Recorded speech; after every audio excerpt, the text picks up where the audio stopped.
Welcome back to another video, Rams Nation. Today I'm recapping the Rams' loss to the Minnesota Vikings, 24-7. Let's get into it. So the Rams started off the game. It was probably the perfect start for the Rams, actually. They marched on the field on the first drive. They were picking apart the Minnesota Vikings defense, and they ended up scoring on a Todd Gurley touchdown run. And it looked like it was going to be a good game for the Rams. They just marched on the field, and this Vikings defense was supposed to be one of the best in the NFL, and the Rams just picked it apart. But it turns out those were just the scripted plays, and that the Rams, they couldn't make adjustments off of that. But yeah, the first drive was perfect. But other than that, it wasn't good at all. The Rams did have another drive that was stifled because Cooper Kupp fumbled at the 1-yard line. If the Rams scored there, it probably would have been 14. I think it would have been 14-7 going into halftime, and that would have been huge. But that's not what happened. So the Rams went to half hanging their heads after that fumble, and it was unfortunate.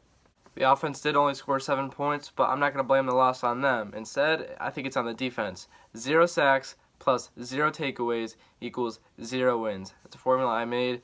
You can't win a ball game if you don't sack the quarterback, if you don't force any turnovers. So the Rams, although they only scored 7 points, yes, the defense never set them up in good field position. The Rams never had a turnover, and they had short field position. I don't even think the Vikings had a 3-and-out, and if they did, there weren't many of them.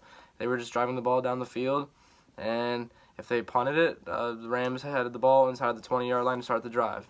So what could have the Rams done better? Well, number one, I think Trumaine Johnson should have been lined up on Vikings wide receiver Adam Thielen.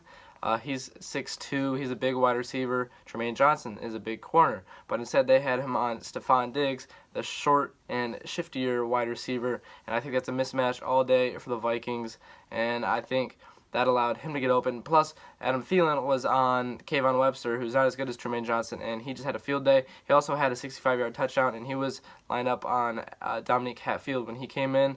But I think Trumaine Johnson should have been on Adam Thielen all day, and that's not what happened. Also, Tavon Austin was not used at all. Usually you see him in motion. He's the ultimate decoy, so use him as a decoy. They did not do that yesterday. I didn't even see him once. Sean McVay said he didn't fit into the game plan, but that's been working for the Rams. Tavon Austin should have been in the game, I feel. And number three, there was a lack of screen plays to Gurley. I think that's what was going to have the Rams had to have the screen game going for the Rams to win. They weren't really going to run with Gurley because they were shutting him down all day. The Vikings have one of the best run defenses in the NFL, and I thought that the screen game would have been open for Gurley, and he did have a big screen reception earlier in the game, like on the first drive, I'm pretty sure, and got a first down out of it. But the Rams decided not to stick with that, and they didn't go with the screen plays.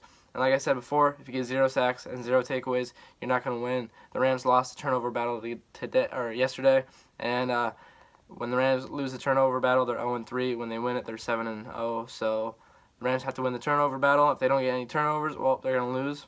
So that's it for what the Rams could have done better. And to recap it a little bit, or to end it, to wrap it all up, Robert Woods did suffer a shoulder injury. He was carted off. It scared me a little bit. It probably scared you. But I saw it was a good point that it was at the end of the game, and once the final whistle blows, everything is chaos. So they wanted to get him out of there as soon as possible. But I heard he's going to be okay. It's not that serious. But if it is, Sammy Watkins has to step up and be that #1 wide receiver. Him and Jared Goff have to figure it out. Cooper Kupp needs to step it up. He needs to catch the ball. He needs to just secure it. He needs to play better. And that's it. The Rams are still 7-3. They lead the division. They will continue to lead the division if the Seahawks lose to the Falcons tonight, which they do have a good chance of doing. And the Rams play the 8-2 Saints next week. That's a playoff-style game. If they win, they go to 8-3. If they lose, they're 7-4. I don't think it's time to panic, Rams Nation. You still got a lot of time left. There's still 6 games left, and I see at least 3 of them being very winnable. The Cardinals, Titans, and 49ers. I see those as all being wins, but the Rams do have to beat at least one of the Saints, Eagles, and Seahawks, and I think those are all winnable games, especially the Seahawks game. The Saints scare me a little bit. They scare me more than the Vikings did, to be honest. The Eagles, I think we match up well with the Eagles. They struggled quite a bit last night. They did turn it on in the second half.